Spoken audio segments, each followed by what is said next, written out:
tinkute iyeyo zimene zisamaonekere kunja, anthu asamangemule iyeyo chifukwa cha zolakwika zake kumachita kunena kuti inuyo ndi amene mwapangisa kuti iyeyo mpaka ifike stage yogemulidwa.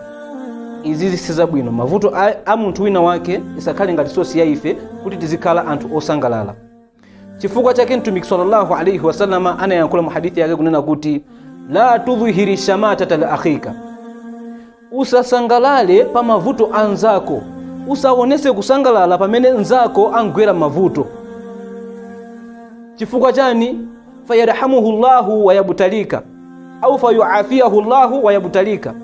Allahu subhanahu wa ta'ala ali ndikuthekela konchosela iyeyo mavuto akewo ndikuza kuyesa iweyo. Akoza ndithu Allahu subhanahu wa ta'ala kunchosela iyeyo zovuta zimene anali nazo ndikuza kuyesa iweyo. Ndiye kuti si zinthu zabwino. Ndi chifukwa chake mu nyengo zonse ziwiri zimene timadusamo, mu zabwino mu zoyipa ndi mayesero a Allahu subhanahu wa ta'ala.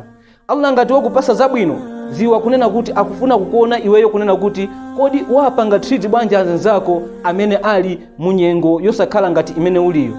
Ndipo akakupasa zoyipa, akakupasa zina zake zoti sizabwino kwambiri, ndipo ndi mayesero a Allahu subhanahu wa ta'ala.